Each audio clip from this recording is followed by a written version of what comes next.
Bom dia, boa tarde, boa noite, queridos ouvintes. Começa agora mais um episódio do Lado B Europeu aqui no Futebol na Veia, onde toda quarta-feira te informamos sobre as principais notícias dos países exóticos no velho continente. Mas antes de começar com o nosso giro de notícias, não esqueça de entrar no nosso site www.futebolnaveia.com.br, onde você irá encontrar prognósticos, mercado da bola e muito mais. Sem mais delongas, começamos com o futebol na Grécia, apresentado por Vitor Eduardo, e o futebol na Escócia, com Igor Ciconello. Fala galera ligada no Lado B Europeu, tudo bem? Vamos agora para as notícias do futebol grego aqui no nosso podcast. Começamos destacando a importante vitória do PAOK fora de casa sobre o Olympiacos por 1-0. O time comandado por Abel Ferreira bateu o campeão grego da temporada com um gol de Enéa Miraj já nos minutos finais da partida. Esta foi a primeira derrota da equipe comandada por Pedro Martins na atual edição do torneio. Com a vitória, o clube de Salônica chegou aos 71 pontos e assim se manteve na segunda colocação, com 3 pontos de vantagem para o terceiro colocado, AEK Atenas, que também venceu na rodada. É sempre bom lembrar que, além do campeão da Superliga grega, o vice também ganha uma vaga para disputar os playoffs da próxima Champions, enquanto o terceiro e quarto se classificam para o playoff da Europa League. Ainda falando do PAOK, o clube nesta sexta-feira foi inocentado pelo Tribunal Arbitral do Esporte e recuperou os 7 pontos que havia perdido na liga. A punição foi aplicada por conta da participação conjunta do proprietário do clube, Ivan Savades, na estrutura acionista do Xanthi FC, através de familiares, que é considerada uma prática ilegal e penalizada com rebaixamento. O caso agora será devolvido às autoridades gregas, mas novamente cabe recurso. Já a equipe do Xanthi se manteve com a punição de 12 pontos a menos no campeonato. Para encerrar, vamos destacar o brasileiro que é líder de gols entre os compatriotas na chuteira de ouro. O atacante João Figueiredo, do OFI Creta, é a principal surpresa no quesito jogadores brasileiros que mais balançaram as redes no velho continente. Atualmente está no top 4. Até o momento, o atacante revelado pelo Atlético Mineiro soma 20 gols na temporada 2019-2020. No entanto, vale ressaltar que a premiação tem peso por gol em cada liga. As principais, por exemplo, somam 2 pontos a cada tento. Desta forma, Figueiredo é o quarto brasileiro do ranking, com 25 pontos, mas vale destacar que todos os compatriotas à sua frente têm menos gols no geral do que ele, por jogar em uma liga melhor colocada na pontuação da UEFA. Eu sou o Vitor Eduardo e estes foram os destaques da Grécia no Lado B Europeu de hoje. Um abraço, se cuidem, até a próxima semana. Fala aí, nossos queridos ouvintes, e vamos com as principais notícias do futebol escocês. Destaque do Livingston na temporada passada, o ponto Stephen Lawless vai jogar a League One inglesa pelo Burton. Ele assinou até o fim da temporada com os Devers após se despedir do Liv em fim de contrato. Artilheiro do Queen's Park na última temporada com 17 gols em 36 jogos, o atacante Salim Koider Aissa é o novo contratado do Livingston. Ele chega sem custos e assina até 2022, com opção de ampliar por mais um ano seu contrato. Longe das condições físicas ideais, Lady Griffins não participará dos 3 amistosos que o Celtic fará na França. Após sofrer com lesões e problemas com saúde mental, o atacante vive um declínio na sua carreira e não parece que botar uma volta por cima. O Dundee United acertou a contratação do goleiro Jack Neumann. Ele estava livre do mercado após deixar o Sunderland e assinou até 2022. Com apenas 18 anos, ele chega a princípio para ser a terceira opção na metade dos Tangerines. Após se machucar contra o Crystal Palace, o promissor Bailey Gilmore operou o joelho e ficará até 4 meses fora. Notícia ruim para ele, que começou bem no Chelsea, e para os planos da seleção escocesa, que já poderia estar na lista de Steve Clarke para a repescagem da Euro em outubro. Eu sou Igor Ciconello e falo para o Lado B Europeu. Até a próxima! Enfim, o Olympiacos foi batido na competição, mas de nada adianta, já que o caneco já possui seu nome estampado. E o campeonato escocês acabou, mas as notícias não acabam, viu? Seja no mercado da bola ou até o estado dos próprios jogadores, como o repórter Igor nos trouxe. Agora passamos para o futebol austríaco com Caio César e com o futebol suíço com Gabriel Ricardo. Após o término da temporada regular, chegamos aos playoffs do campeonato austríaco. Segundo as regras da competição, Os playoffs para as ligas europeias consistem na disputa entre o quinto colocado do grupo que disputa o título, além do primeiro e segundo do grupo de rebaixamento. Nesse sentido, o Hartberg, que ficou na quinta posição, já está automaticamente na final, enquanto a Alça Viena e Altad disputarão a semifinal antes. No último dia 8, mais especificamente nesta última quarta-feira, ocorreu o jogo único entre as equipes. Assim como no torneio regular, o Alça Viena se manteve superior e ganhou por 1-0, garantindo sua vaga na final. Posteriormente, neste último sábado, tivemos o primeiro jogo da final entre Hartberg e Alça Viena, partida na qual foi bem movimentada as duas partes. No Generale Arena, estádio do Viena, o Hartberg abriu vantagem e venceu por 3-2. Destaque para o atacante Dario Tadic, que marcou 2 gols e anotou assistência.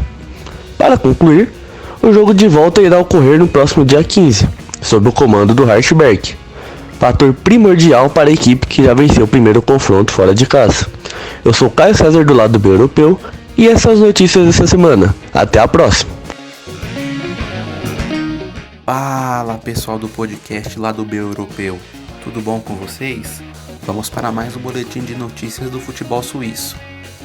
Nesta semana, a 30ª rodada da Super League foi concluída.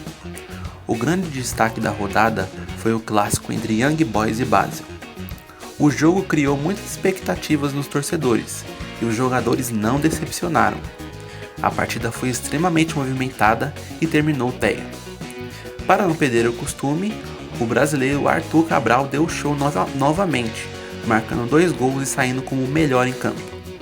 O resultado desse jogo interessava muito o St. Gallen, pois uma vitória dos Youngs faria o clube dormir de sábado para domingo na segunda colocação. Com a derrota deste, os Gallens entraram em campo no domingo aliviados e com a liderança garantida, e apenas empataram com o Servette, chegando assim a 59 pontos. Contudo, o Young Boys segue na cola, com 58 pontos. O Basel, mesmo com a vitória, ainda está distante do líder, fechando a rodada com 52 pontos. Meu nome é Gabriel Ricardo e essas foram as principais notícias do futebol suíço. Até semana que vem. Grandes notícias no futebol europeu, hein? Agora, para encerrar nosso giro de notícias, chamo Léo Lopes para falar sobre o futebol na Dinamarca, Ian Felipe para o futebol na Noruega e Alexandre Vieira para o futebol na Polônia.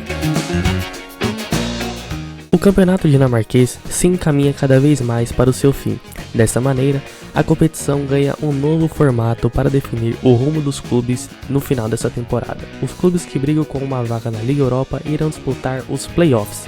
Os playoffs são compostos pelas equipes que tiveram um bom desempenho no grupo do rebaixamento e pelo terceiro colocado da classificação geral do campeonato. Para decidir também quem será o rebaixado, Hobro e Lyngby farão uma final de 2 jogos para ver quem continua na Superliga dinamarquesa para a próxima temporada. Seguindo para os resultados desse final de semana, Randers e Odense entraram em campo pela partida de ida dos playoffs da Liga Europa, e o Randers saiu vencedor pelo placar de 2-1. Sendo assim, o time tem a vantagem do empate para o jogo de volta. Seguindo agora para os confrontos da disputa pelo título, onde a última rodada desse hexagonal final foi disputada nesse fim de semana, o Aarhus venceu o líder da competição e já campeão, o Midtjylland, por 3-0. O Copenhagen e Brøndby empataram em 0-0. 0-0 também foi o resultado de Nordjylland e Aalborg. E como eu tinha dito, o Midtjylland já é considerado o campeão da Superliga dinamarquesa na temporada 2019-2020. Eu sou o Leonardo Lopes e essas foram as últimas notícias do futebol dinamarquês dessa semana, que você acompanhou aqui no podcast do Futebol na Veia do lado B europeu. Alô ouvintes! Nesse final de semana ocorreu a 7ª rodada do campeonato norueguês, a Eliteserien. Os resultados foram: o Viking dentro de casa perdeu por 2-1 do Odd. Pelo mesmo placar e também dentro de casa, o Kristiansund perdeu por 2-1 do Stabæk. O Sarpsborg 08 ganhou de 1-0 do Start.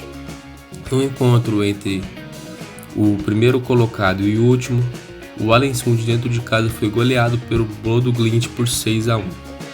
Mjøndalen perdeu dentro de casa por 1-0 para o Vålerenga. E o Brann ganhou de 3-1 do Sandefjord. Os destaques da competição são Kasper Junker do Bodø/Glimt com 8 gols e o Amal Pellegrino do Kristiansund com 7 gols. Também nas assistências, o Philip Sinknakel, também do Bodø/Glimt, tem 6 assistências. Eu sou o Ian Felipe e falo para o Lado B Europeu. Olá galera do Lado B Europeu, vamos para mais um giro nas notícias da semana do futebol polonês. Temos um campeão. Após começar mal a Liga Ekstraklasa, chegando a estar na 9ª colocação, o Legia Varsóvia venceu o Cracóvia por 2-0 e levou o caneco. Com o título, o clube atingiu a marca de 14 conquistas da Liga Polonesa. Na briga pelas vagas na Liga Europa, o Piast Gliwice venceu bem o Białystok e garantiu a 2ª posição e, consequentemente, a vaga na competição europeia. A outra vaga está entre o Slask e o Lech Poznan, que estão empatados com 49 pontos, faltando 2 rodadas para o fim do campeonato. Agora vamos falar de transferências. O ex-goleiro da seleção polonesa e times como Liverpool e Real Madrid, Jerzy Dudek, escreveu em sua coluna para o jornal polonês qual seria o goleiro perfeito para o campeão Legia Varsóvia. O eleito foi Artur Boruc. Boruc também é polaco e atualmente defende o Bournemouth da Inglaterra. Autor de 24 gols na temporada, sendo 21 deles na Liga Ekstraklasa, o atacante Christian Ikaer do Lech Poznan tem grande chance de ser escolhido o melhor jogador da temporada polonesa. Dessa forma, já desperta a atenção de grandes clubes. A primeira oferta veio da França, do Guingamp. Porém, outros clubes estão na briga por seus gols, os russos Rubin Kazan e FC Rostov. O Legia já começou a se movimentar para a próxima temporada e trouxe o lateral esquerdo Filip Ladenovic do Lechia Gdansk. Além disso, empolgado após a vitória que deu o título para o Legia, o técnico sérvio Aleksandar Vukovic declarou que fez a maior transferência da história do Legia ao contratar o meia Bartosz Sliv, que veio do Zagreb Lubin. O valor do atleta girou em torno de 3,5 milhões de euros. É isso, essas foram as notícias da semana da Liga Polonesa. Meu nome é Alexandre Vieira para o podcast Lado B Europeu. Muito obrigada a todos os repórteres pelas grandes informações. Chegamos ao fim do 5º episódio do Lado B Europeu aqui no Futebol na Veia. Mas antes de ir, se estiverem nos ouvindo pelo YouTube, já se inscreva no canal, deixa aquele comentário e aquele joinha. Se estiver pelo Anchor ou pelo Spotify, já segue a gente aí. Aproveita e também siga nosso Instagram, @futebolnaveia.br e nosso Twitter, @fnvbr. E não se esqueça de entrar no nosso site, viu? www.futebolnaveia.com.br e ficar totalmente inteirado sobre o mundo do futebol. Eu sou Giovana Monteiro, me despeço por aqui, até semana que vem, tchau!